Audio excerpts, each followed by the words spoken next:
Gente, hoje a gente está encerrando Foram 4 aulas, né?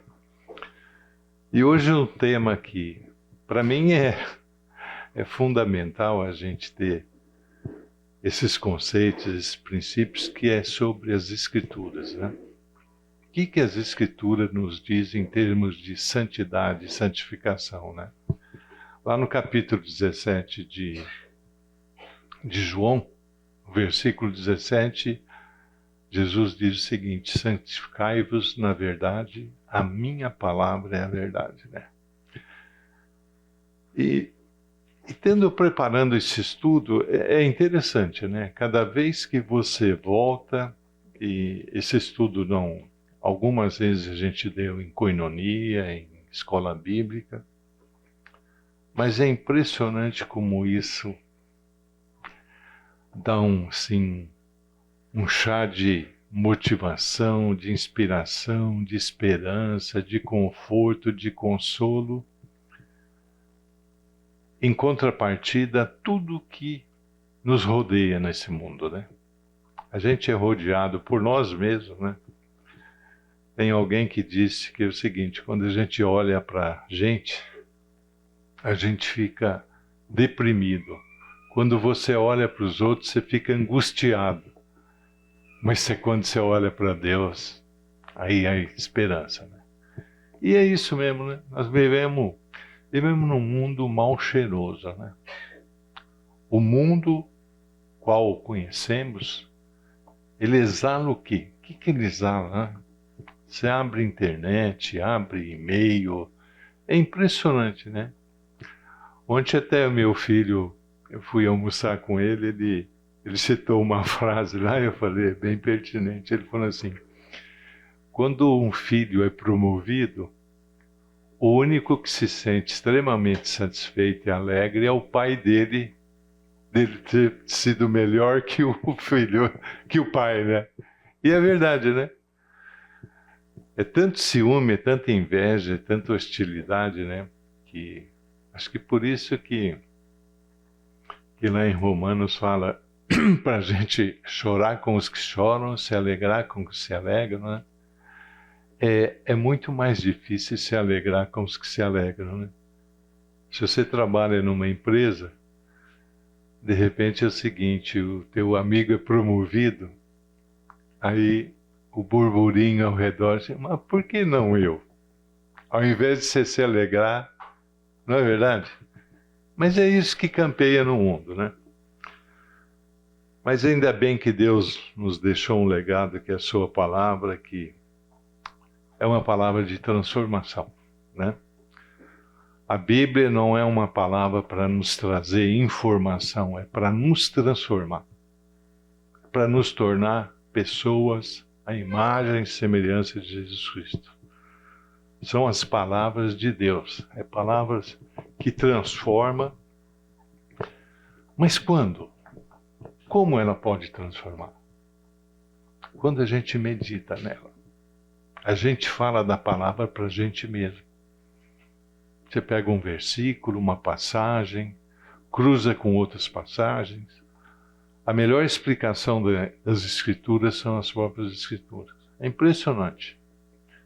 Como quando você mergulha, quando você se encharca, você toma banho com a palavra e medita na palavra, é aquilo que vai estar impregnado na tua boca, nos teus pensamentos, nas tuas ações, atitudes, comportamento, né? E quando você medita nela, é isso que a palavra diz sobre ela mesma, né? O Salmo 119, pode ir lá, velho. Salmo 119, 72 e o 127, olha o que diz: melhor é para mim a lei da tua boca que milhares de ouro ou prata. Por isso amo os teus mandamentos mais que o ouro, e ainda mais do que o ouro fino. É impressionante o coração desse homem, o homem que escreveu esse salmo, né? Mas eu gostaria, para a gente dar sequência, que alguém dirigisse uma palavra de oração para que a gente esteja atento à voz do Espírito de Deus aqui. que realmente a gente possa, o que a gente vai ver aqui, que isso possa fazer parte do nosso ser, de tudo, tudo aquele que representa a nossa mente, o nosso coração, os nossos pés, as nossas mãos, como é que a gente tem usado, né? Quem poderia estar pedindo para que o Espírito de Deus possa dar essa sabedoria, esse discernimento para que isso realmente possa transformar a gente? Por favor.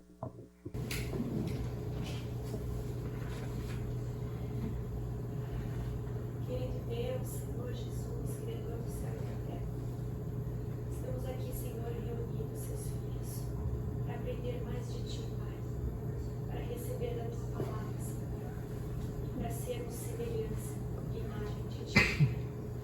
Usa Teu Filho Paulo nesta manhã, Senhor, para que nos ajude, Senhor, a encharcar o nosso espírito, nossa alma, daquilo que o Senhor quer de nós, Senhor Jesus.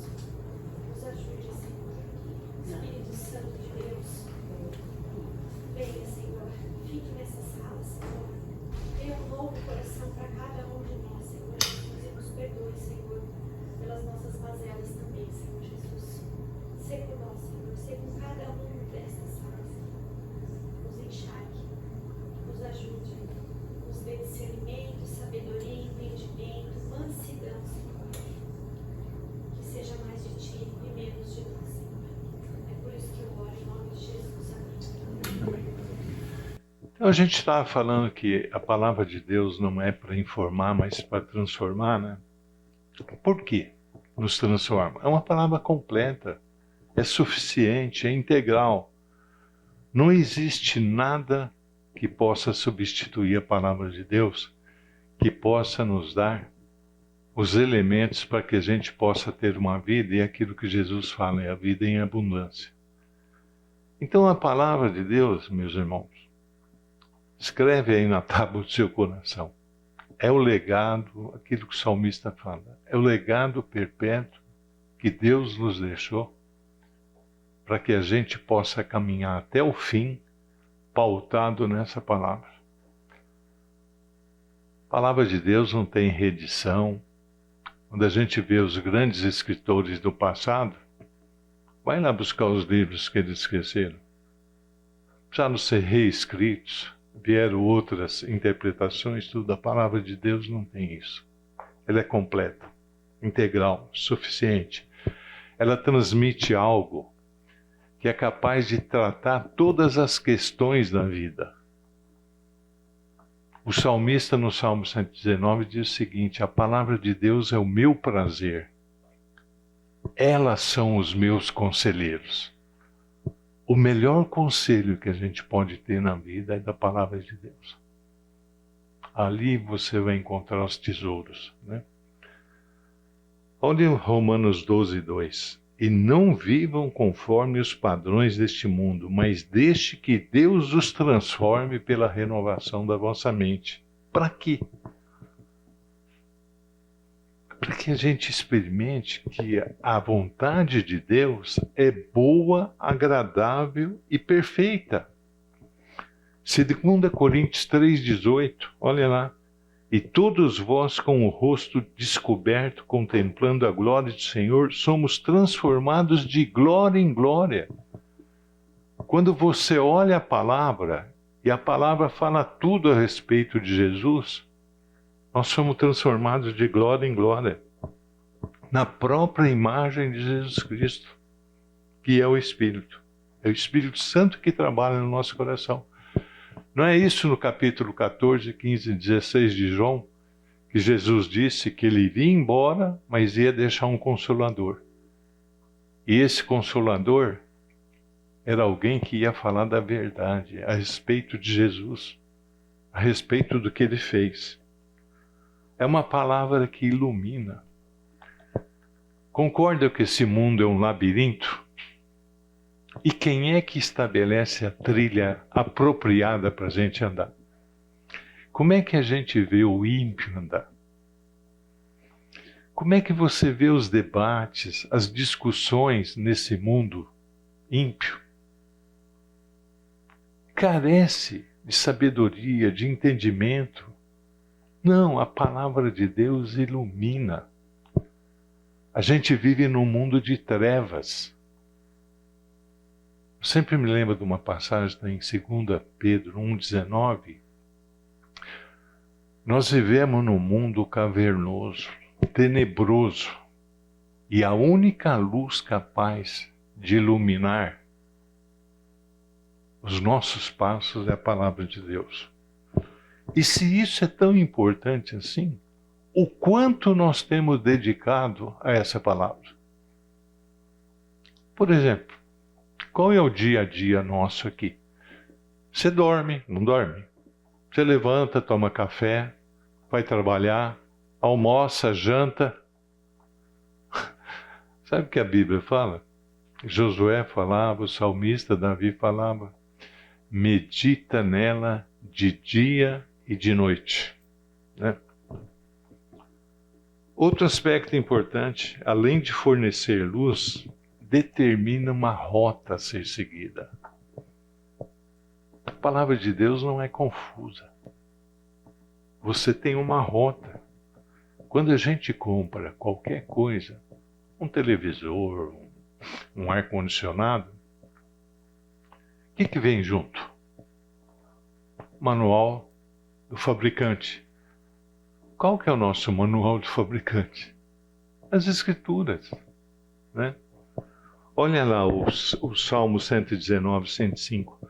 Lâmpada para os meus pés e sua palavra, e luz para os meus caminhos. Naquele tempo era um potinho que devia ter um tipo, eu posso imaginar uma lamparina. Você não tinha todo o caminho iluminado. Lâmpada para os meus pés, cada passo. É isso que a palavra faz. É luz para cada passo que você dá na vida. E, gente, uma coisa que a gente tem que ter, cada momento da nossa vida é um momento de adoração. Aonde você está? Fazendo o que você está. A oração é a adoração. Olha o Salmo 6, 23. Porque o mandamento é lâmpada e a instrução, luz.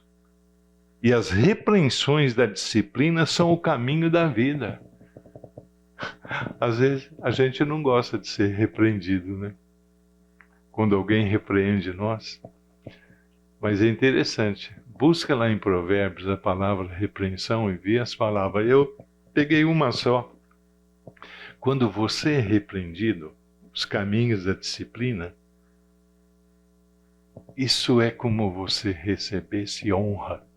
Ou seja, Deus está te repreendendo, a palavra está te repreendendo, isso é um motivo de honra, porque ela está colocando você no lugar certo, na trilha certa. Ela nos julga, João 12, 48, quem me rejeita e não recebe as minhas palavras, tem quem o julgue. A própria palavra que tenho proferido, essa o julgará no último dia. A palavra vai nos julgar. Nos prepara. 2 Timóteo 3,16, o que fala? 17. Toda a Escritura é inspirada por Deus e útil para o ensino, para a repreensão, correção e educação na justiça. Para quê? Versículo 17 dá a resposta. Para que nos torne perfeito e perfeitamente habilitado para quê? Para boas obras. E boas obras glorifica o Senhor. E nos faz crescer. 2 Pedro 3,18. É interessante que a segunda carta de Pedro, ela começa falando para a gente crescer na graça e no conhecimento do nosso Senhor Salvador Jesus Cristo, e termina da mesma forma. O último versículo da carta, crescei na graça e no conhecimento do nosso Senhor e Salvador Jesus Cristo. Então a palavra de Deus Que prato que vocês gostam? Não, não precisa me responder. É para ser saboreada, repetida, meditada. E quando ela faz isso, sabe onde ela vai achar morada? No nosso coração. Não é do coração que provém todas as fontes da vida? Então, esse instrumento que Deus deixou para nós, que é as Escrituras, é precioso, é pérola. Olha Provérbios 7, 1-4. Então, eu separo uma porção de versículos, às vezes a gente não tem tempo para isso, né? Mas olha o seguinte: filho meu, guarda as minhas palavras e conserva dentro de ti os meus mandamentos. Guarda os meus mandamentos e vive.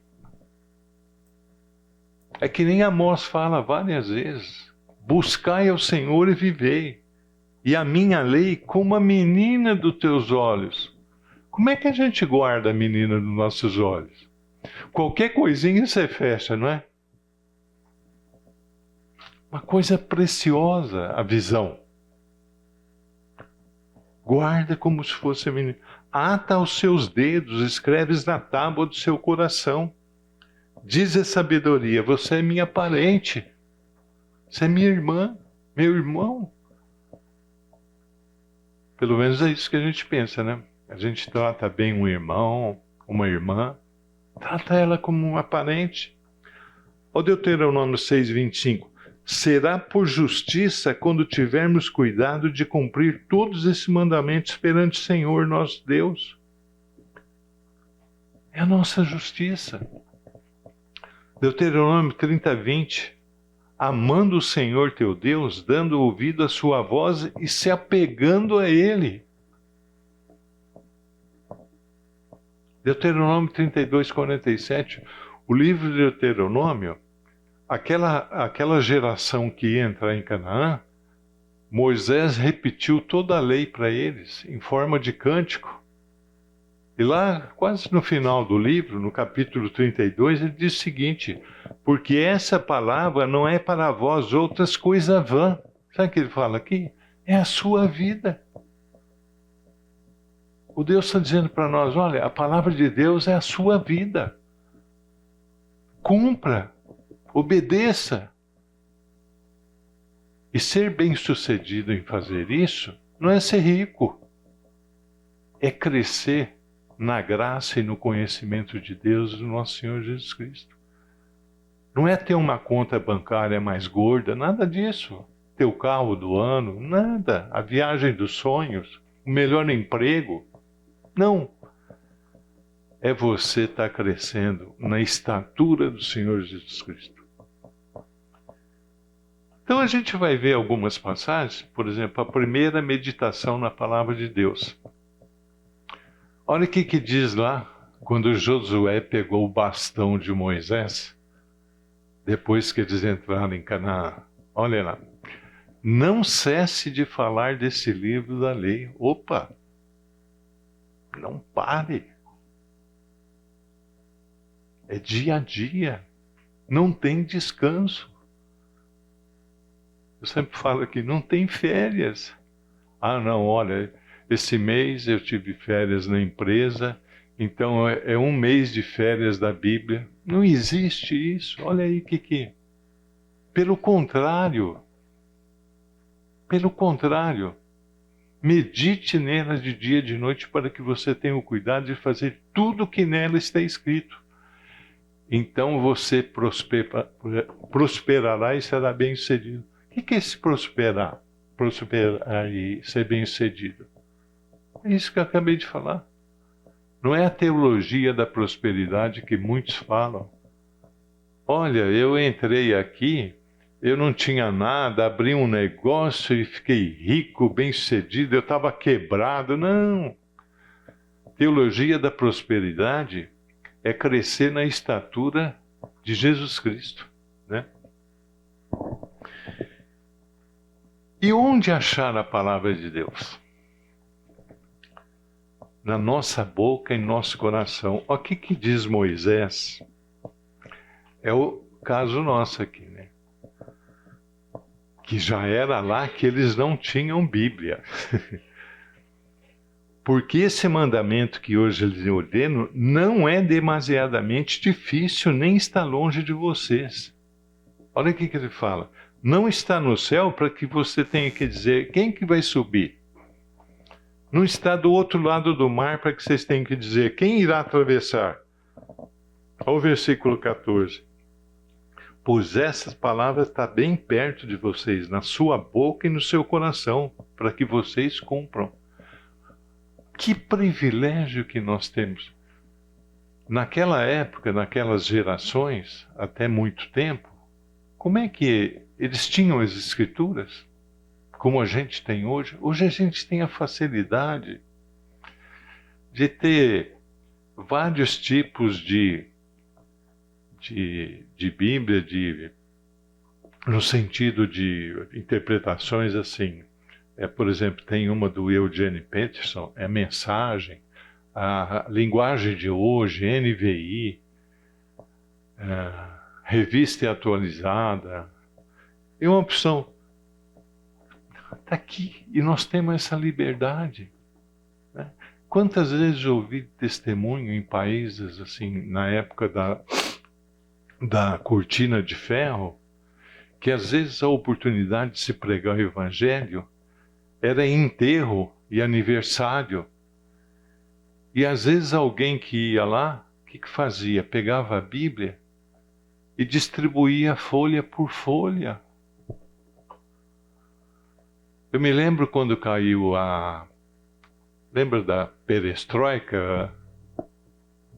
Hein? Quando, como é que chama aquele Gorbachev? E eu me lembro, eu não sei se eu estava não estava em São Paulo, já estava em Campinas. A fome que aquele povo tinha da palavra de Deus. Ficaram anos e anos a fio, sem ter oportunidade, coisa que nós temos aqui. Mas é engraçado, parece que facilidades não é sinônimo de maturidade, né? É que nem eu falo muito sobre criação de filho. Não dê tudo que seu filho quer, que você vai estar criando ele de maneira errada. Você tem que prepará-lo, porque a bucha é lá fora. Dentro de casa você passa pano, passa a mão na cabeça, mas com certeza você não está educando. Né? Então, esse livro da lei, que fala aqui, né, provavelmente está se referindo ao Pentateuco, né? De Gênesis, Êxodo, Levítico, Deuteronômio, Números, né? Então, qual que é o mandamento aqui que Josué está falando? Não se aparte o mandamento da sua boca. Ou seja, que esse mandamento faça parte do nosso vocabulário. Porque o que tiver no nosso coração, é isso que a tua boca vai falar. Quanto tempo, às vezes, a gente perde em futilidade? Às vezes não são coisas ruins, mas não são as melhores. Vai edificar o que na nossa vida? Então, em todo o tempo, o que tem que fazer parte do nosso vocabulário é a palavra de Deus. Falar da palavra, aquilo que ela se refere. Olha Deuteronômio 6, 6 a 9. Essas palavras que hoje te ordeno estarão no teu coração. Tu as inculcarás aos teus filhos e deles falarás sentado, andando pelo caminho, ao deitar-se, ao levantar-se.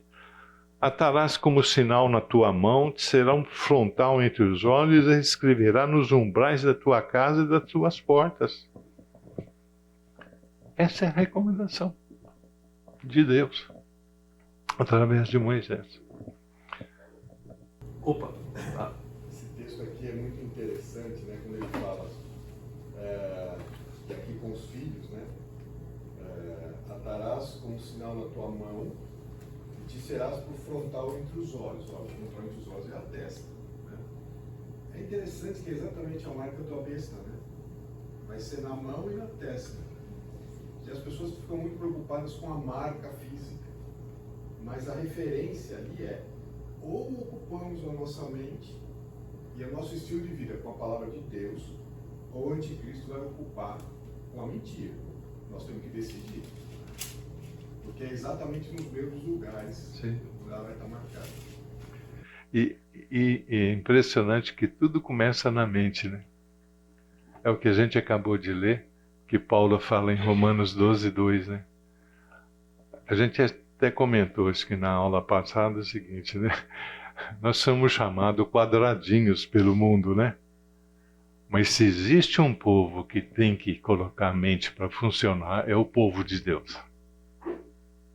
Porque a iniquidade, os iníquos, né, por ignorância, pela calcificação do coração, vai com a boiada, né? E a gente não, a gente é obrigado não, a gente é exortado a usar a nossa mente. Para quê? Para que a gente conheça que a vontade de Deus é boa. Eu sempre lembro uma passagem de Provérbios 3, confia no Senhor de todo o coração e não se estribe no seu próprio entendimento. Reconhece o Senhor em todos os seus caminhos. Né? Vamos lá no slide 2? Desculpa, Paulo. Esse versículo que você acabou de citar, Provérbios 3, 5 e 6. Professor, não me chame professor, eu estou só compartilhando aqui. Né? Tem nada disso.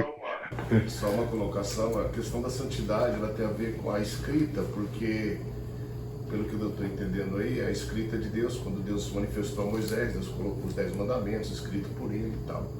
Enfim, dando uma visão um pouco mais para me entender que o segredo é da obediência, da santidade, que é a pureza, a virtude, você tem que estar baseado dentro do que está escrito, que é uma ordem específica de Deus para a nossa vida. A religiosidade hoje ela é muito estética, né? Ela é muito estética, o olhar, as pessoas às vezes mudam a vestimenta, mudam algumas situações, os moldes. E o coração? Então, aí, a escrita, né? Deus escreveu lá, tem muito a ver com a santidade também, uma questão de obediência, lei, graça. A gente tem que entrar mesmo pelo conhecimento, né? Porque a Bíblia diz: guardei a tua palavra no meu coração, Não pecar. não pecar. Então tem muito a ver com a palavra santidade. Sim. Isso.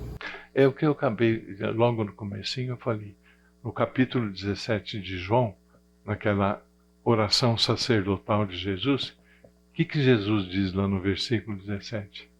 Santificai-vos na verdade. Qual que é a verdade? A minha palavra. Né? Então é tudo isso. O seu nome qual é, bem? Nunes. Então é o seguinte, por exemplo, quando eu até comentei, acho que numa das aulas, a gente vê muito paralelismo entre a carta que Paulo escreveu para os Efésios e Colossenses, né? Numa ele diz: não vos embriagueis com vinho, mas enchei-vos do Espírito Santo. E lá em Colossenses 3,16 ele diz: habite ricamente a palavra de Deus. E na sequência de um versículo e outro é mais ou menos, são semelhantes. Então, se você quer estar cheio do Espírito Santo, é estar cheio da palavra, porque qual é o ministério do Espírito Santo que Jesus deixou como nosso Consolador? É o Espírito Santo. O Espírito Santo é que nos ensina, é o Espírito Santo que leva um pecador, não é ele que convence da justiça, do juízo, do pecado? Ou seja, o Espírito Santo foi o Consolador, o outro Consolador que Jesus deixou, para nos levar a ter consciência, convicção do pecado. E a gente vai perceber, Nunes, que quando a gente está exposto à palavra de Deus, a palavra de Deus vai nos confrontar com o nosso pecado. Opa, é o pensamento, é a intenção, é ação. A palavra de Deus confronta. A palavra de Deus nos desnuda. Coloca nós nu diante de Deus. E o que Davi fala no Salmo 51? Deus quer a verdade no íntimo. Deus sabe que você é pecador, que eu sou pecador. Mas Ele quer que você reconheça, se arrependa e mude a rota. Então a palavra de Deus, assim, é o bálsamo. Até acho que eu tenho uma coisa que às vezes eu começo a falar e não termino. Mas, por exemplo, eu falei aqui, a gente dorme, toma café, almoça, janta. E a palavra de Deus? Qual o espaço? Estava lendo um livro do Charles Swindoll, vocês conhecem? Esse homem acho que deve ter mais de 90 anos, né? Esse livro é de 80, ele já falava em 60 anos. E ele estava falando que a gente anda atrás de muita coisa urgente. E o que é importante? Estamos correndo atrás. Não é para a gente negligenciar trabalho, marido, esposa, nada disso. Muito pelo contrário, você é cidadão celestial aqui. O que virá na glória vai ser extensão daquilo que você foi treinado por Deus e preparado para viver lá em toda a plenitude, sem pecado, sem nada, na perfeição. Então, tudo que fizerdes, faça para o Senhor, aquilo que Paulo diz em Colossenses, e não para homens. Porque, só concordando, professor, na época de Jesus tinha aquele grupo que era bem religioso, que é o grupo dos fariseus. Os fariseus. Quando você olha eles esteticamente, você vê um rótulo de religiosidade, de pureza, de virtude, né? E aí Jesus vai e confronta com eles, né? Porque eles jejuavam, eles pagavam o dízimo corretamente, né? Eles eram impecáveis na questão cerimonial, tudo da religião. Então, Jesus vem e tira... Mudou o patamar, né? E aí eu fico desse critério hoje que as pessoas julgam religiosidade pela vestimenta, pelo cerimonial. É pelo jejum que você faz até mesmo, não te faz. As pessoas confundem jejum com santidade, né? Jejum não tem nada a ver com uma coisa com a outra, penso eu. E Nunes, você viu como Jesus chama eles? É interessante, né? Que Jesus, os debates dele com os profissionais da religião, com uma prostituta, com um publicano, olha... Mas com os religiais da religião, ele não dava trégua. Por quê? Raça de víbora, hipócritas. O copo por fora está limpo, por dentro está sujo. Sepulcro caiado. Você sabe, Nunes, o que mais afasta o homem de Deus é religião. Você entendeu?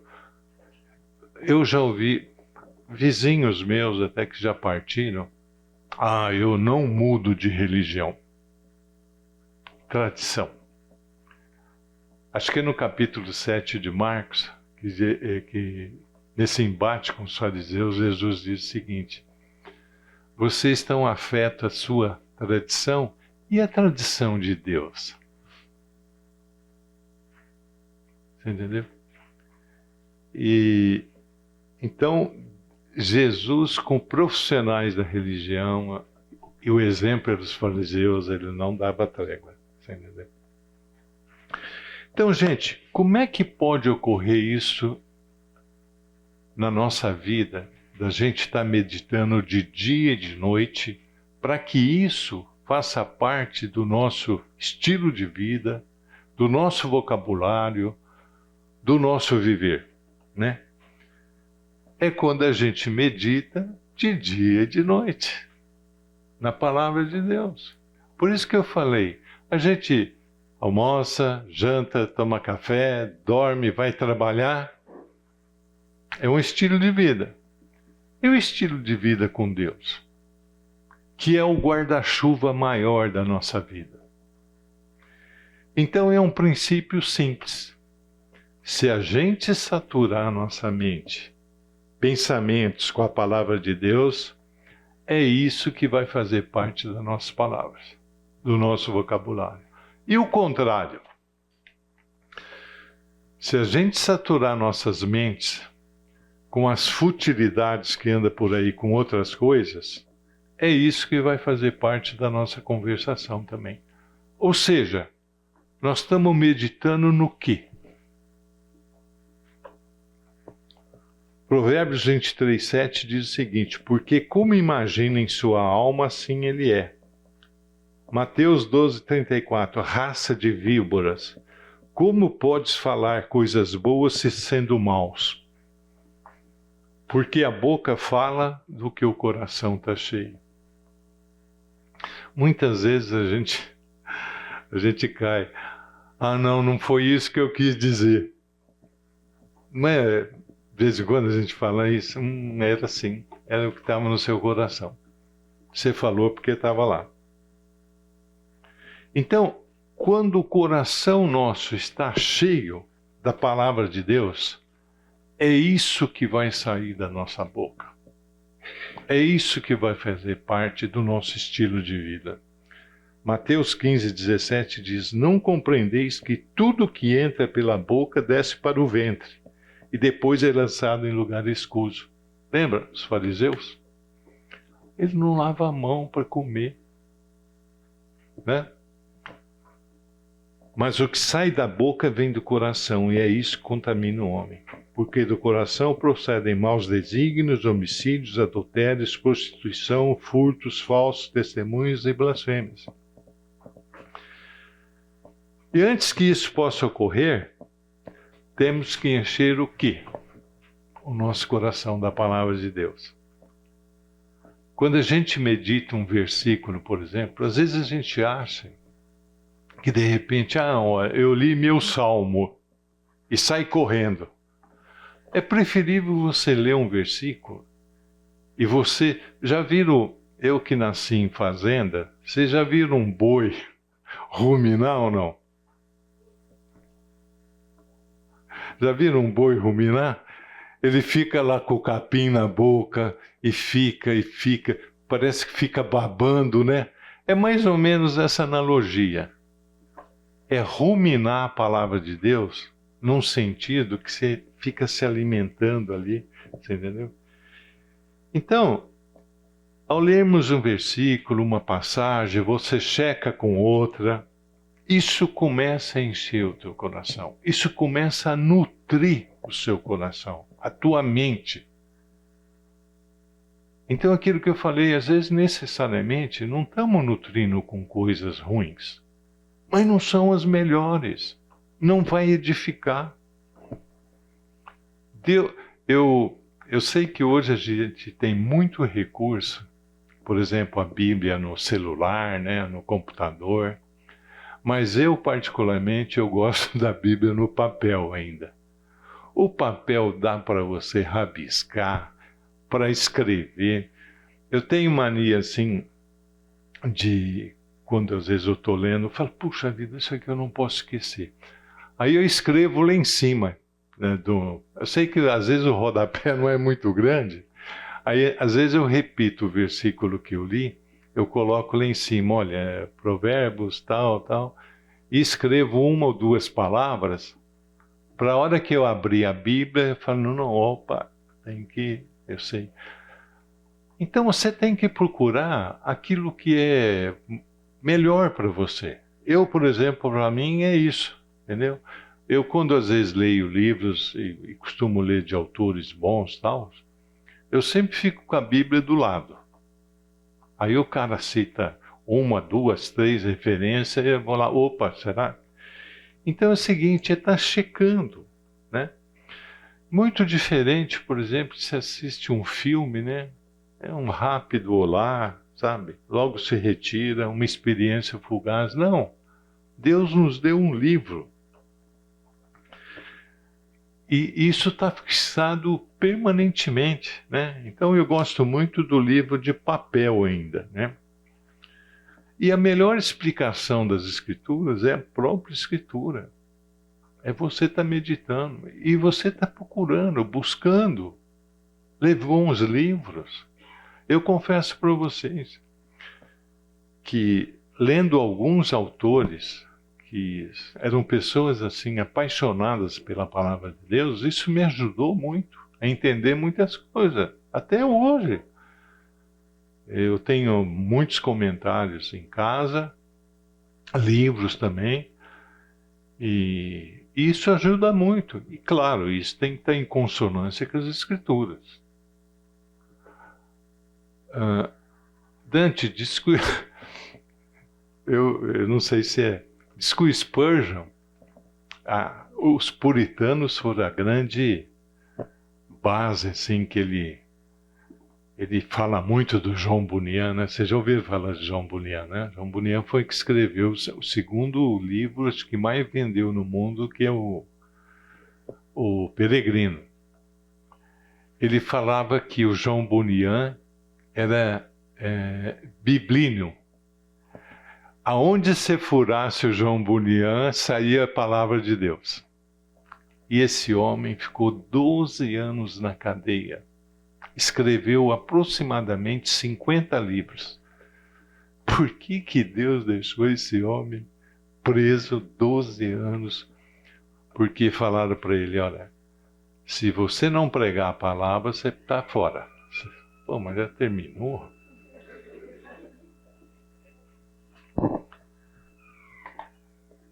É uma pena, né, que o tempo corre tão rápido.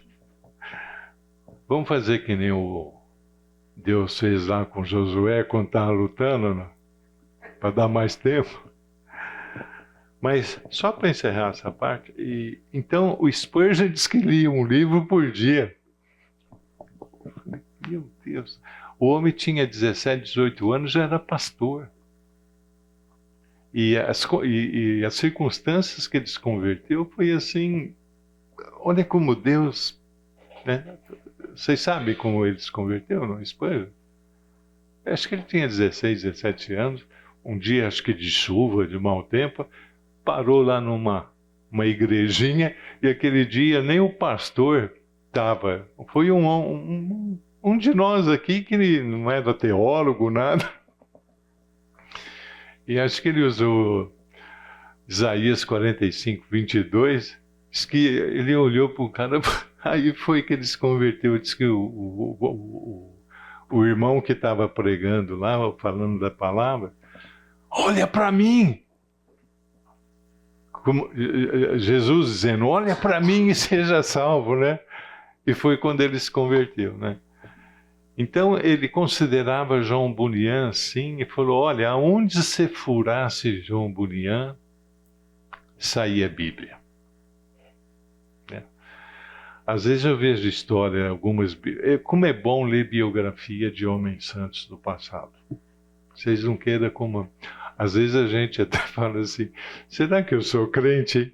Quando você pega a biografia de certos homens, você fala assim, será?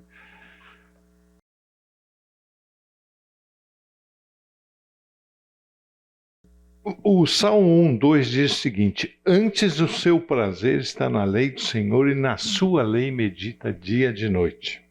Salmo 119, 97, quanto amo a tua lei, é a minha meditação dia a dia. Ou seja, o salmista, ele expressa o amor que ele tinha para a palavra de Deus. E é interessante que no Salmo 119 tem uns 9 ou 10 versículos que o salmista externa o amor dele pelas Escrituras. Quando você fala das Escrituras, você fala de Deus. E o salmista expressa. E ele diz o seguinte, é minha meditação. E o resultado da meditação na palavra de Deus é que isso vai incorporar a sua vida, a seu estilo de vida, a pensamentos, intenções. Olha Colossenses 4:6. A vossa palavra seja sempre agradável, temperada com sal, para saberdes como deves responder a cada um. Não é aquela, você me conhece? você sabe que eu sou da família dos Pereira, do Oliveira, eu sou assim mesmo. Não, não. A gente é nova criatura. O velho homem foi crucificado. Provérbios 16, 24. Palavras agradáveis são como favo de mel, doces para a alma e medicina para o corpo. A palavra dura suscita ira. Não é isso que diz? Mas a palavra branda amansa o furor. Eu ia contar uma experiência que eu tive aqui, mas não, senão a gente não chega lá. Então, esse tipo de conversa, esse tipo de vocabulário não esmaga as pessoas, edifica as pessoas. 1 Coríntios 4, 26 diz o seguinte: que fazei, pois, irmãos, quando reunis, um tem salmo, outro tem doutrina, outro tem revelação, aquele outra língua e ainda outra interpretação. Seja feito tudo para edificação. O que tem saído da nossa boca? É o que esmaga ou o que edifica? Como é que você tem respondido? A palavra da gente tem sido respondida como um sal, temperada, edifica? Ou é uma palavra que está recheada do quê? De hostilidade? Daquilo que Deus não recomenda? 1 Tessalonicenses 5,11: consolai-vos, pois, uns aos outros, edificai-vos reciprocamente. Gente, quantas futilidades, às vezes, quando a gente se encontra. Eu, por exemplo, gosto de futebol. E às vezes eu encontro um ou outro irmão, né, que torce para o mesmo time, e a gente... Mas aí eu fico pensando, pô, será que a gente não deveria estar conversando sobre aquilo que edifica nossas almas, da palavra de Deus, né? E olha aqui que o Josué diz: qual o propósito de meditar nos mandamentos de Deus? Diz lá o versículo 1:8: para que guardes e faças conforme tudo o que está escrito. Mas como é que eu vou fazer isso? A palavra de Deus, com outras palavras, a gente começou, não é para informar, é para transformar. E não é só para trazer conhecimento, é para trazer obediência. Fé e obediência andam juntas.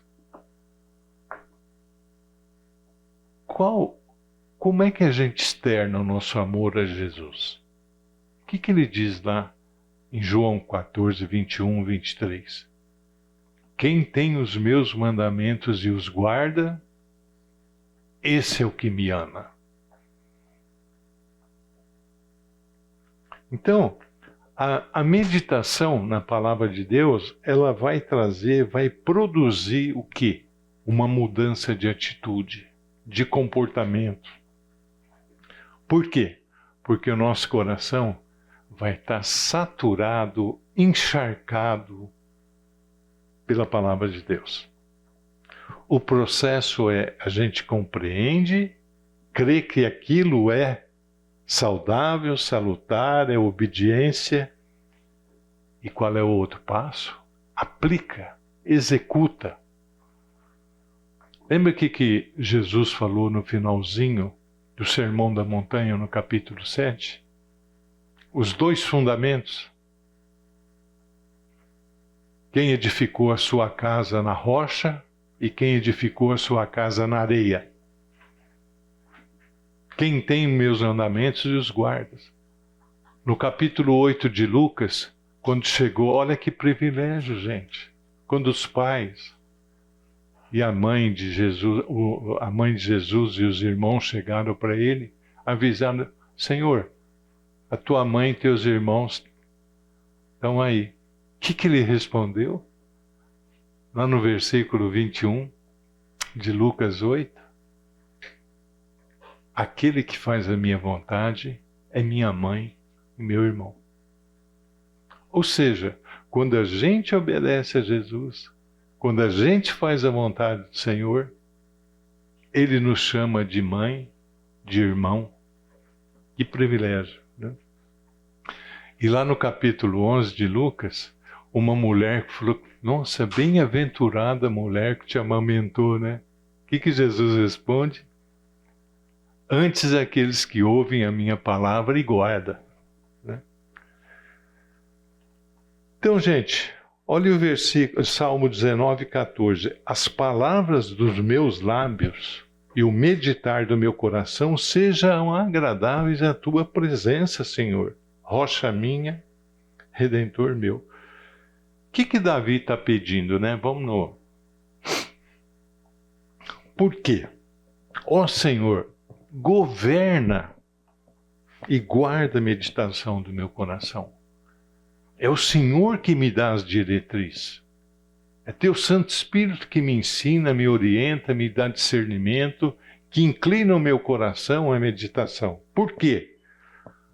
Porque é isso que vai ser visto no meu comportamento. É isso que Davi está dizendo nesse salmo. A Bíblia é a palavra de Deus que nos molda como cristãos, que traz bênçãos.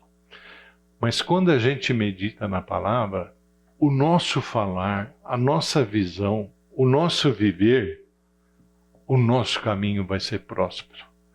Não no sentido que muitos entendem. Não é a teologia da prosperidade da conta bancária, não. É da semelhança de Jesus Cristo. Esse é o verdadeiro evangelho da prosperidade. Esse é o evangelho que prospera na nossa vida. Não é o falso ensino que quando você é filho do rei, você vai ficar rico, né? E as promessas de Deus, né? Deus não promete prosperidade em termos de coisas, né? Deus promete, sim, abençoar a nossa vida espiritual. Gente, tudo isso aqui é passageiro. O esforço espiritual que a gente faz, Deus vai recompensar. Como? Quando a gente compreende a palavra de Deus e aplica na sua vida. Mateus 6,19 diz o seguinte: não acumuleis tesouros sobre a terra, onde a traça, ferrugem, corrói, onde ladrões escavam e roubam. Ajuntem tesouros nos céus. É lá que está o nosso futuro. Quando você é enterrado, o que você leva? Ontem até estava brincando com a... Acho que foi com o André, né, André? Que nós fomos lá na casa. Fui num condomínio fechado aí. Os homens aqui em terra, né, fazem mansões, palacetes. Impressionante. Aí depois, quando você entra num caixão, é tudo apertadinho, né, Dante? Não dá nem para se mexer, né? Eu já tive a oportunidade de ver, e eu aprendo muito quando vou em velório, hospital, aí eu falo, um dia eu que vou estar ali. Um dia eu. E como é que nós vamos encontrar Deus, né?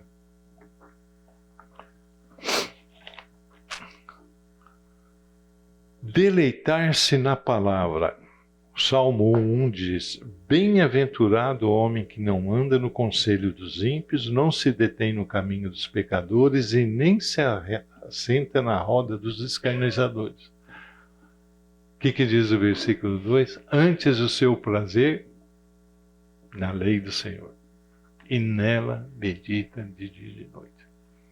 É aquilo que a gente falou do manual do fabricante, né? Quem que é o nosso Criador? É Ele que entende de pessoas, é Ele que entende de nós.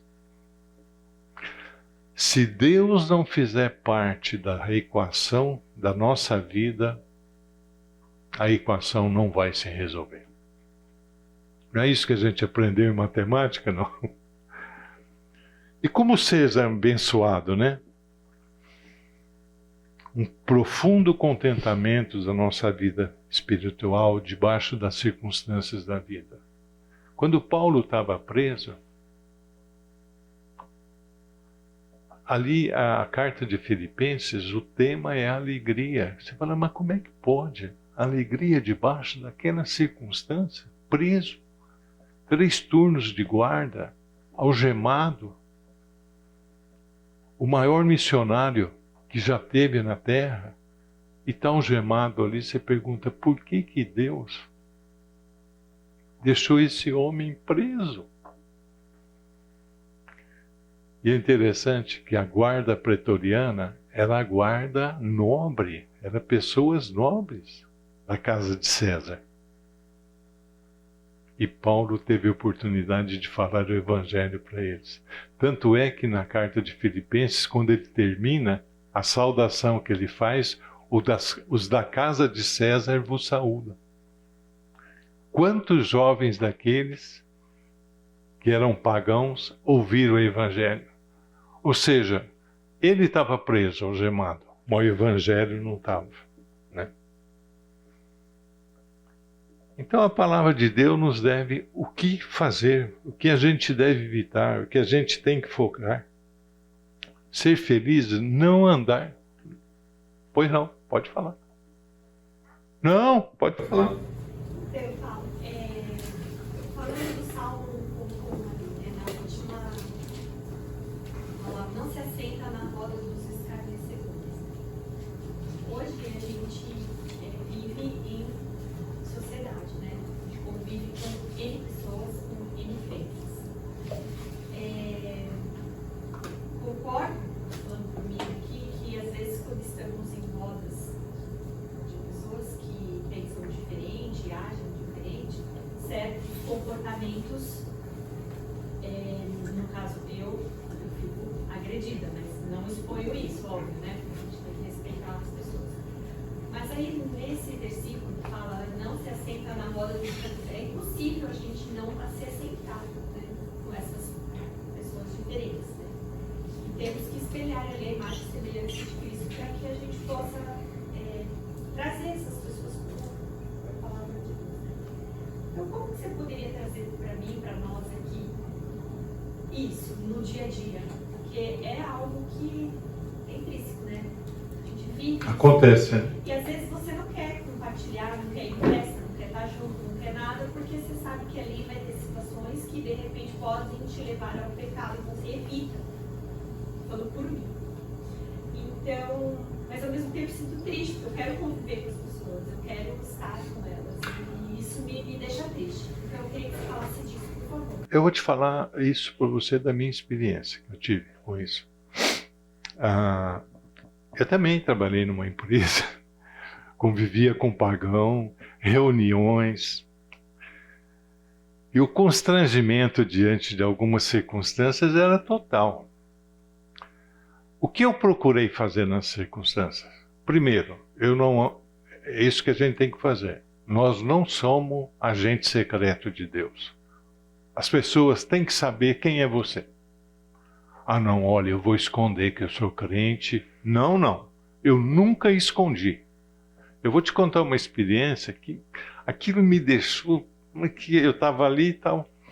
Eu fui numa reunião na Bahia, da empresa, e aí no final da reunião, eu falei, entrou acho que umas 10 mulatas. Vocês já viram, né? Lembra das mulatas do Sargentelli? Mulheres bonitas, né? Mulheres bonitas. E tudo com aquelas vestimentas, sabe? Lá na frente. E sabe o que aconteceu? Todo mundo que estava sentado foi lá dançar com elas. Aí eu falei, o que eu faço? Fiquei sentado no meu lugar. Não vi a hora de terminar isso. Foi constrangedor. Constrangedor. Mas eu me posicionei, você entendeu? Me posicionei. Uma vez o chefe do meu chefe me chamou e falou assim, vem cá. Você só quer ir nas boas, nas podres, você não vai? Falei, não, absolutamente. Eu lembro em reuniões, por exemplo, que tive na Foz do Iguaçu, depois da reunião, você imagina o que acontece num ambiente pagão. No final, o pessoal estava ali no hotel, pegando táxi, para isso, para aquilo, vinha para onde eles iam. E o que estavam comentando? Pela graça de Deus, quando eu chegava na roda, vamos parar de falar que o Bert chegou. Então eu fiz questão de me posicionar. Você entendeu? Se a gente, por exemplo, Jesus, ele era muito criticado porque estava com publicanos, pecadores, prostitutas, mas o pessoal via a santidade dele. Lembra que quando Pedro viu a pescaria, retira-te de mim. Isaías, estou perdido, nós vimos isso a semana passada. Ai de mim, maldição para mim. Então, a gente tem que se posicionar.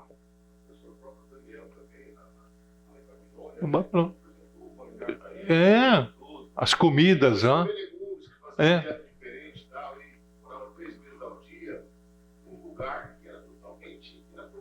Chefe pagãozão. É que a gente não tem muito tempo aqui, mas eu vou contar mais uma experiência. Gente, isso eu vou contar pela graça de Deus, porque eu sei o podre que eu sou. Eu tive um chefe em São Paulo e algumas coisas eu falei, eu nisso aí não ponho a mão não. Mas como? Aí fui falar pro chefe dele, o chefe dele me chamou. Então, falei, vão me mandar embora, né? Vão me mandar embora, porque esse cara não comunga na cartilha, né? Mas interessante, quando eu saí da chefia desse homem, esse homem faleceu. Os dois, o chefe e o chefe já faleceram. Já eram de idade hoje, né? Eu já estou com 76, foi há 40 anos atrás. Aí esse chefe, que era meu na época, me chamou, que ele falou, Paulo, você vai ser transferido para outra área. Aí ele chegou para mim e falou assim, você é um cara que eu entregaria a minha família. E chorou. Às vezes no momento eu dou testemunha, mas Deus honra a gente. Seja um filho de Deus, testemunha, mesmo que você venha perder o pescoço e perder o emprego. Você vai prestar conta para Deus. Repito, é só graça de Deus. Eu não tenho em mim nada disso. Jesus não disse, se você me negar no seu círculo, eu vou te negar também. O que é mais importante? O que é vital na vida? É testemunhar. Pela graça de Deus. Não pela minha força. Verdade. O versículo, a sequência do Salmo aí, ele mesmo já explica essa questão do ser sempre na roda dos escarnecedores, né? Quando ele diz assim, pelo contrário, o seu prazer está na lei. Essa questão do ser assentado, estar no caminho dos pecadores, é quando você tem prazer em estar lá. E aí no 2 ele vem dizer que o seu prazer não tem que ser esse. O seu prazer tem que ser estar na lei do Senhor e nela meditar. E essa semana, isso que você falou no final do teu testemunho, quando você diz assim, mesmo que você vá perder. Eu estava ouvindo um podcast daquele rapaz de 2 dedos de teologia, e ele estava reagindo ao vídeo de um cara que hoje tem dado assim umas declarações contra a igreja. Ele foi um cara muito ativo na igreja antes de dar declarações contra a igreja. E ele culpa a igreja pela situação dele hoje. Quando você fala isso de que a gente vai perder às vezes por isso, ele disse uma frase que essa semana é uma frase que ficou muito na minha cabeça, que diz assim, a santidade não é abrir mão daquilo que te faz feliz. A santidade é encontrar felicidade naquilo que é bom. Então, às vezes,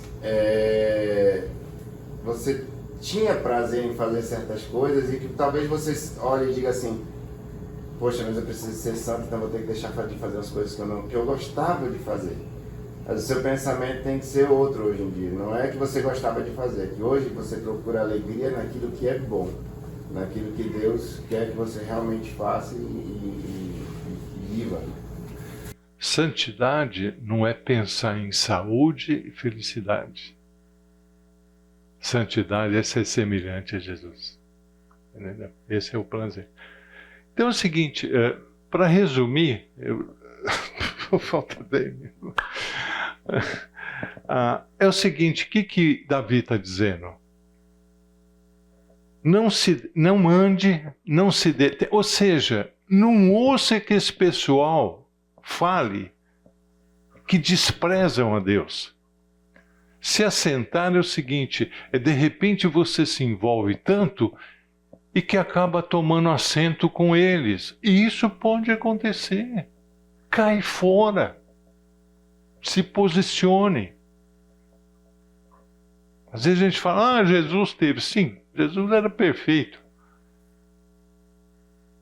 Então é isso. Não anda, não escute a conversa de quem não ouve a palavra, não leva Deus a sério, não segue seus conselhos, né? Não vos enganeis, as más conversações corrompem os bons costumes. Olha aqui em Provérbios. Guarda das suas veredas os pés, porque os seus pés correm para o mal, do iníquo. Né? Eu quero rapidamente ir para uma... Quer ver? Para o slide 5, tentar nesses 10 minutinhos, que eu acho um trecho, uma passagem muito preciosa, essa daí. A diversidade e a perfeição das Escrituras, né? Acho que deu para vocês ler, né? Mais ou menos. Então é o seguinte, a gente vê 6 facetas de uma joia. Olha lá. Preceitos, os mandamentos, o temor, os juízos, né? Então, o salmista dá 6 títulos aqui para uma joia, que é isso aí. A lei do Senhor, né? É uma norma de conduta para nós. O testemunho do Senhor é a revelação dele mesmo, é aquilo que ele fala dele mesmo. Os mandamentos do Senhor, o conjunto de doutrinas e princípios que ele estabelece para nós, para que a gente conheça e obedeça. O preceito do Senhor é um mandatório obrigatório, autorizado por Deus, que Deus nos dá para seguir. O temor do Senhor é a maneira como ele nos ensina que quer ser adorado. É um manual de adoração. Juízo do Senhor é os veredictos de Deus, né? É aquilo que Deus determina segundo o juízo e justiça dele. Então a Bíblia é tudo isso, né? Slide 6. Aí vai falar do caráter das Escrituras. Isso é muito precioso. A lei de Deus é perfeita. A palavra no hebraico significa completa, integral, suficiente. Transmite aquilo que é amplo, trata todas as questões. Não precisa de nada. A palavra de Deus não precisa de nada, ela é completa. É os meus conselheiros. A palavra de Deus é tudo. Não precisa nada que possa ser que ela já não é. Revela toda a verdade de Deus. Revela o caráter de Deus. Revela a Deus. Completa como norma de conduta.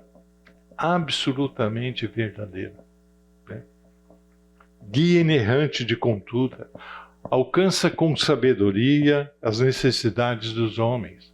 Tudo aquilo que é necessário e que a gente precisa como ser humano, a palavra de Deus atende. Não tem nada que a palavra nos leve ao erro. Nada. Né? tudo que é vital para a vida. O que é vital para a vida? A palavra de Deus está na palavra de Deus. É uma palavra abrangente. Pode ir, André. É uma palavra que envolve tudo o que você precisa. A vida espiritual da pessoa, tudo que é necessário para que a gente tenha uma vida em abundância, uma vida de comunhão com Deus, é a palavra. E Davi contrasta com os pensamentos humanos, fúteis, um raciocínio que não leva a nada, é falho. Jesus é a palavra encarnada. Lá em Colossenses 2:3, diz que todo tesouro da ciência e da sabedoria está nele. No versículo 10 de Colossenses 2 diz o seguinte: nós não precisamos de mais nada. Em Jesus nós estamos aperfeiçoados. Ele é a perfeição para nós. Ele é o modelo supremo de vida, de santidade. Fiel, não é essa ainda. É digno de confiança. É digno de crédito. Você pode confiar na palavra de Deus para receber sustento. Aquilo que é a tua alma, eu sempre faço uma oração: Senhor, sustenta meu corpo, minha alma e meu espírito. Então Deus provê através da palavra um fundamento necessário para satisfazer tudo aquilo que você precisa. A gente pode construir a nossa vida debaixo desse alicerce. A palavra de Deus é o alicerce de vida. E é destino certo. Vai nos levar no final certo. Números 23:19. Deus não é homem para que minta, nem filho de homem para que se arrependa. Porventura, tendo ele prometido, não o fará? Ou tendo falado, não cumprirá? É reta. É uma palavra que mostra o caminho certo. Quando você segue a palavra, você sabe que você está no caminho certo. A palavra estabelece uma trilha apropriada para você andar. Lâmpada para os meus pés. O ímpio carece dessa visão, de propósito. Aonde que o ímpio procura respostas? Em substitutos, em fontes erradas. E além de fornecer luz, determina a rota a ser seguida. Né? Pura significa clara, lúcido, transparente, que permite a passagem da luz. Não é obscura, não é confusa, não é enigmática. Né? Provérbios 35 diz o seguinte: toda palavra de Deus é pura e escudo para que nelas confiam. É Deus falando. Clara, traz entendimento, acaba com a nossa ignorância. Ordem onde há confusão, luz onde há escuridão espiritual e moral. Por que Jesus falava em parábolas, né? Eu sempre falava, puxa vida, mas isso para mim ainda é obscuro. E os apóstolos perguntaram para ele. É que as pessoas ouviram de tão mau grado o que ele falava, que Deus começou a falar, e Jesus começou a falar em parábolas. Para que eles vissem, mas não vissem, né? Ouviam, mas não ouviam, endurecer o coração, cegos e incapazes de discernir a verdade. Né? E a palavra de Deus revela verdades e esperanças que eles não podem ver. Límpido, sem mancha, sem falha, sem defeito, eterna, não se altera. Marcos 13:31. Passará o céu e a terra, porém as minhas palavras não passarão. A palavra de Deus é permanente, imutável, relevante para qualquer época. Ah, não, o homem moderno, a nossa sociedade, que sociedade? Está despedaçando, O mundo está se desmanchando. A palavra de Deus não, é imutável, é permanente, é desatualizada. Que isso? Isso é uma ofensa a Deus, calúnia contra Deus, dizer que a palavra de Deus é desatualizada. Não precisa de atualização nem reedição. Desde quando Deus inspirou e foi escrita, Deus não tem plano de contingência. Quando se faz um projeto, né, Dante? Não tem lá os 10, 15, 20% de contingência? Na economia de Deus não tem contingência. O que Ele falou, o que Ele projetou, cabalmente vai ser cumprido. Então, é pura, inerrante, verdadeira, impecável, duradoura. Isso é a palavra de Deus. Verdadeira, absoluta verdade. Tem 3 versículos no Salmo 19 que diz o seguinte: a tua lei é a própria verdade, todos os teus mandamentos são verdade, as tuas palavras são tudo em verdade desde o princípio. Então, gente, uma palavra perfeita, fiel, reta, pura, límpida e verdadeira. A gente terminou o tempo, mas é uma palavra que restaura a alma. Restaura a alma. Significa converte, reviva, refresca. Mas o mais importante é o seguinte: eu posso pegar o testemunho de cada um de vocês. A palavra de Deus transformou vocês, nos transformou, tem transformado. É isso, o mais importante é isso.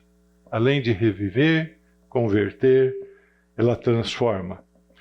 Ela muda o interior nosso. O nosso eu já não é mais. É um eu redimido. É um eu a serviço de Deus. A serviço do reino. Isso é santidade. É santo. É separado por Deus por um propósito.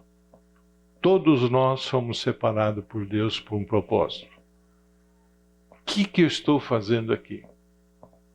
Sendo professora, sendo empresário, empregado, sendo mãe, sendo pai, aonde quer que estivermos, faça tudo para a glória de Deus. Comendo, bebendo, vestindo ou qualquer outra coisa. Lembre-se, em todo lugar que nós estejamos, é um lugar que está o altar de Deus para adorarmos. Em todo local. Ah, não, olha, de domingo eu estou aqui. Não, o problema é de segunda a sábado. Gente, é pena que o tempo é tão curto, mas agradeço muito a presença, a atenção de vocês. Que a gente tome essa palavra como a nossa vida, a nossa justiça, a nossa trilha para a gente caminhar nessa jornada diante de um mundo tão obscuro, cheio de trevas, cheio de tropeço, sabendo que nós mesmos temos no nosso peito um grande inimigo, o nosso coração enganoso, doente, corrupto. Gostaria que alguém poderia estar encerrando essa aula.